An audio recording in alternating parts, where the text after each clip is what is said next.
So about this quantifier, so I want to talk about two logical equivalences, two types. So the first one I've already told you. So for instance, you have for all x, for all y, something. So something. Let's say this is a proposition about x, y.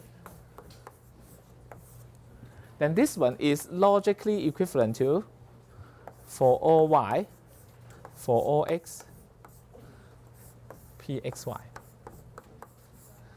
So the ordering of this for all can be exchanged. And another one is if you are talking about there exists x, there exists y, pxy, then this is logically equivalent to there exists y, there exists x, pxy. Is that okay? So logically equivalence means that whenever this is true, then this is true. Whenever this is false, this is false. Although I don't know what is the true value of this one, I don't know the true value of this one, I always know that the true value of both sides will always agree. Is that okay? True, then true. False, then false. Is that okay? Okay. Now, so this is ordering of the same type of quantifiers. And there is another one, the De Morgan. Okay. De Morgan's. So what is De Morgan's law? So De Morgan's law, I hope you still remember. If you are talking about logic, then then if you negate something like P and Q, then you will get what? So you make everything upside down. Okay, so it is negation of P or negation of Q, right? And similarly, if you negate P or Q, then this you will get, so this is equivalent, okay, equivalent to negation of P and negation of Q. Okay, so this is the De Morgan's law for propositions. But we can also talk about De Morgan's law of quantifiers.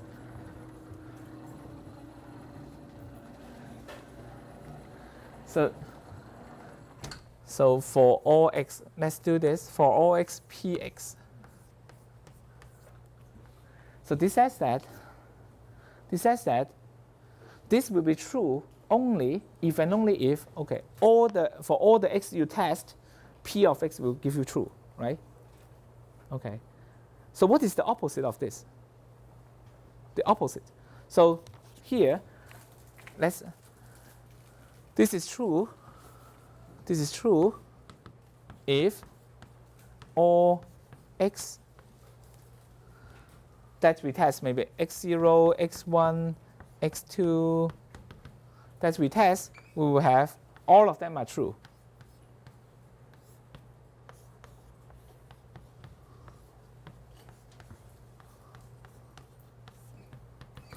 Are all true.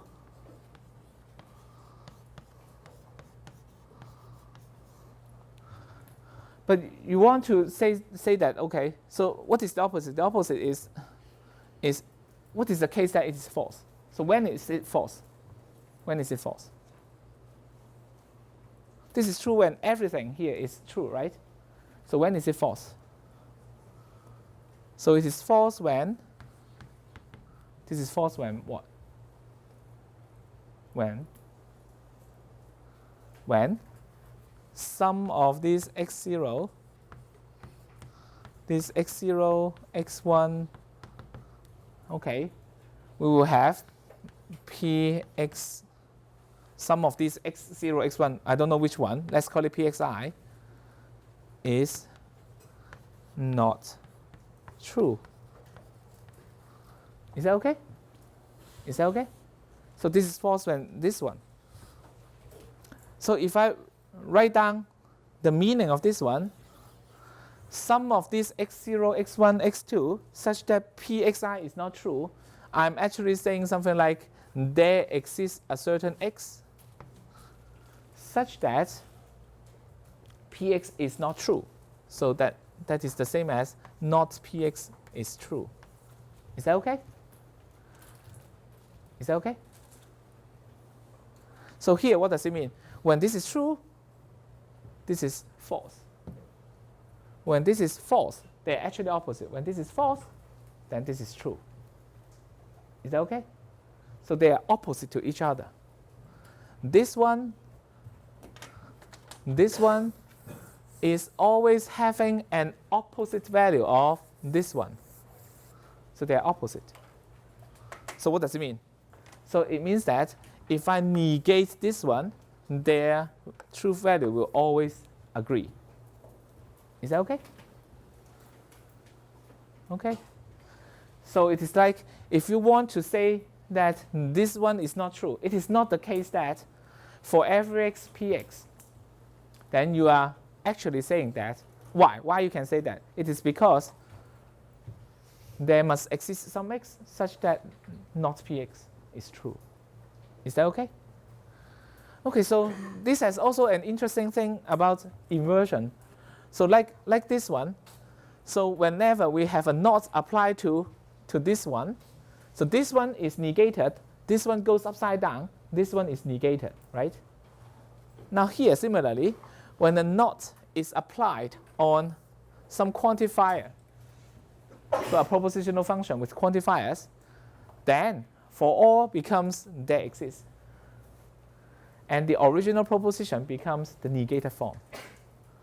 Is that okay? Good. Then you know that negation of a negation is just cancelling the effect. So if I negate this one, then it is like negation of this. So we have another version of the De Morgan's law. So when you negate there exists xpx,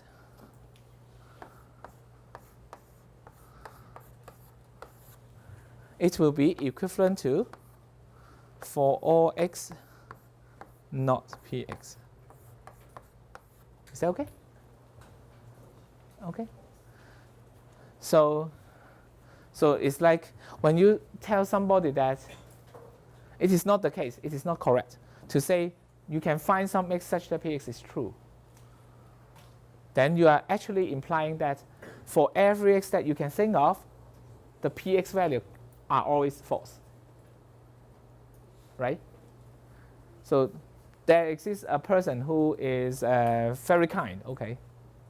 You say that this is not the case, okay? In the whole world, you cannot find a person who is very kind. So what does it mean? So you are saying that for every person that you can imagine, they are not kind. Okay, so this is like this. The negation of this one will be for everyone, then you have the opposite meaning rather than the original meaning. And this is also called De Morgan's law. So this is the De Morgan's law involving quantifiers. Okay, so we have that one. So let's do an exercise. Let's do an exercise about the best friend one. So let's say bxy is, so this is the best friend scenario. Y is a best friend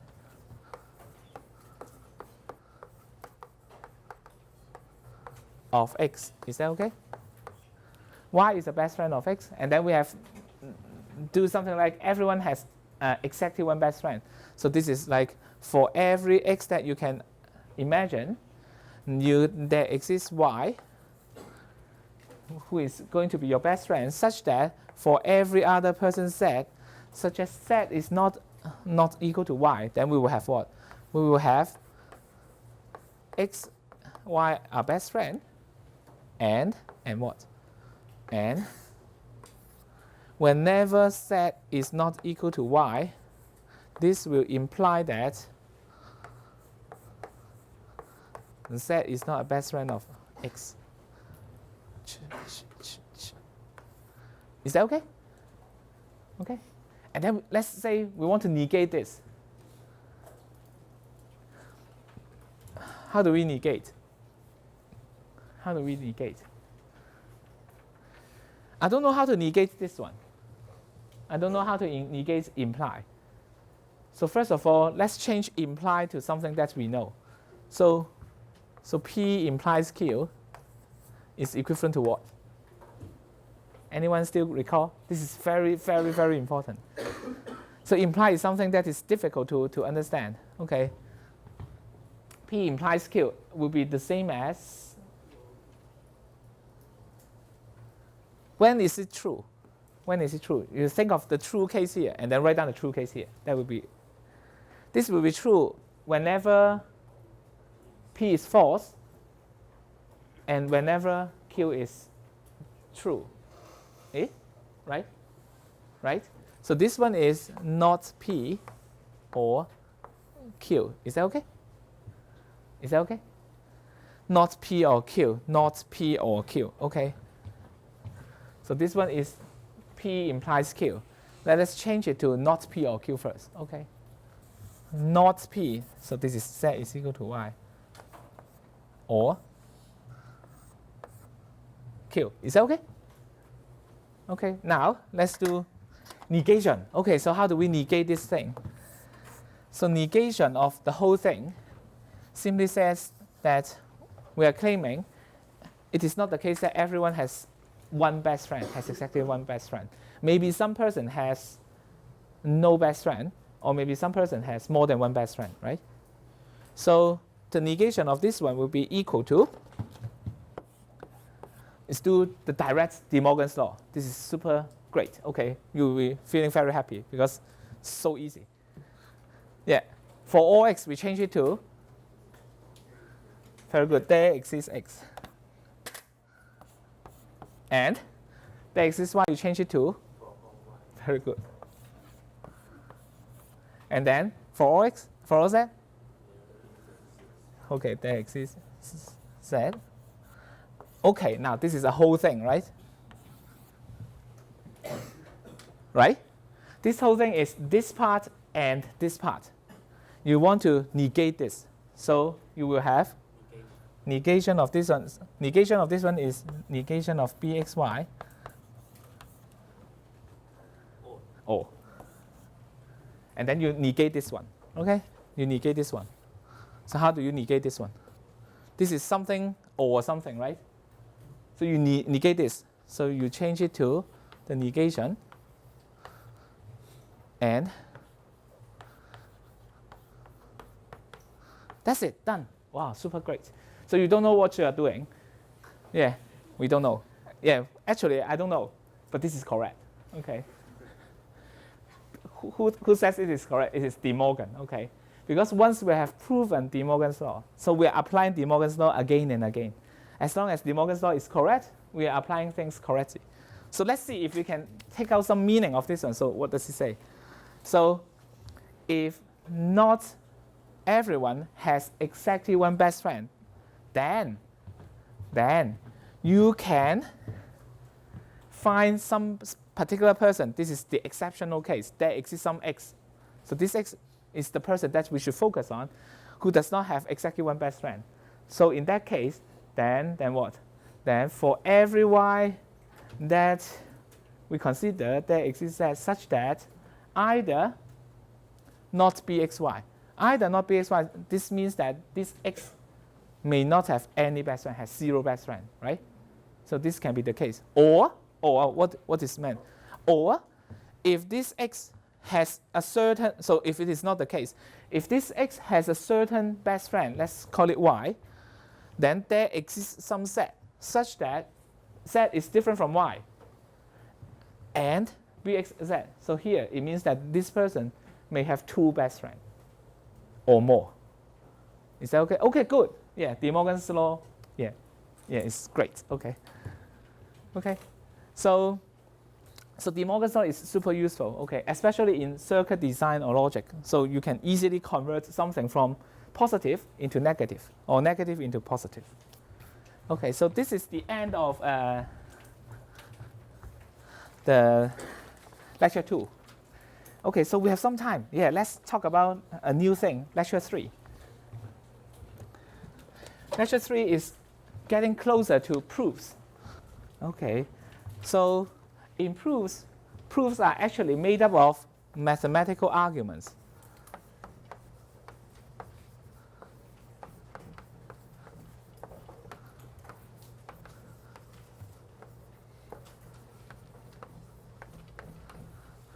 So what is the mathematical arguments? So So we write down, usually in the proof that we look at every day, you will see that someone write down some sentence, and some sentence, and some sentence. And then after a certain number of sentences are written, then there may be some short conclusion. So I will give you an example. So for instance, someone may write down something like, if it rains, I drive to school. So I'll drive to school.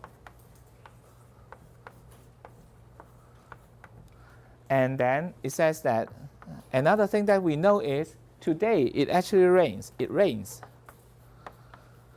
And because of these two things, then we can have a conclusion. Therefore, so sometimes we use this one. This means therefore, or so, or thus. Okay, therefore, I drive to school. Okay, it seems makes sense, right? If it rains, then I will drive to school, and it actually rains. Assuming that this is true, assuming that this is, I'm writing down something that I'm not telling lie. So assuming that this is something that I really would do. If it rains, whenever it rains, then I will go to school. I will drive to school, and then let's say this is also something that is true too. Let's say today it rains. Then we can have a logical deduction. Okay, so we can conclude that I really drive to school today. Okay, okay. So this is called the mathematical arguments. So mathematical arguments usually have two parts. This part is, we call it the conclusion. So we can have something that is not known at the beginning, but it is due to the facts that we know. We collect the facts that we know. We try to think about what would that give us some new information. Okay, and then the facts that we have here, they are called premises. Premises. Okay. Okay. Now, so this works, right? Okay, and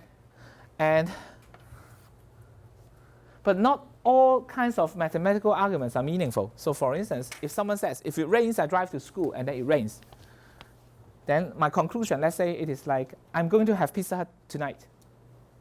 And suddenly you're shocked, right? So it doesn't make sense. So this talks about rains and school, and then I'm saying I'm having Pizza Hut tonight. Yeah, it can't be related. Now, so for that kind of so that you can still call it mathematical arguments, but those are invalid mathematical arguments. Here, this is a valid mathematical arguments. So there is a concept. Okay, so we are interested in the valid mathematical arguments. Valid mathematical arguments is the case that whenever the premises are all true, then the conclusion must also be true. Is that okay? So these are the arguments that we are interested. Okay? Okay? Now, okay, so let's say this is the premises like this. Okay, I can talk about another similar premises like what? If I'm tired, I want to sleep. Okay, so this is one premise, and let's say I'm really tired now.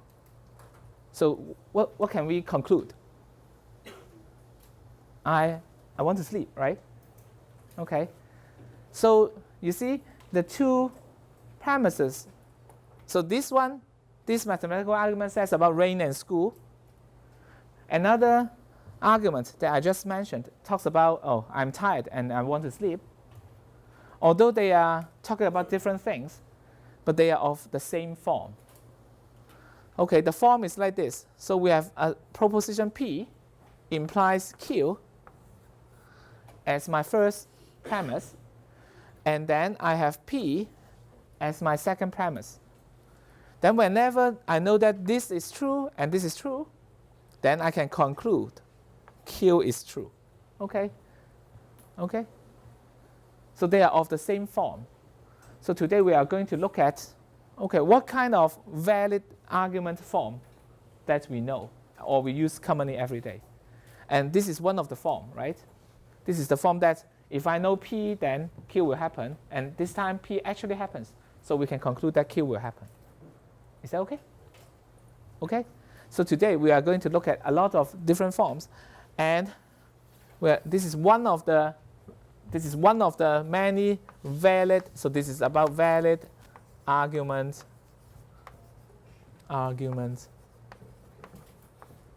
form. Okay?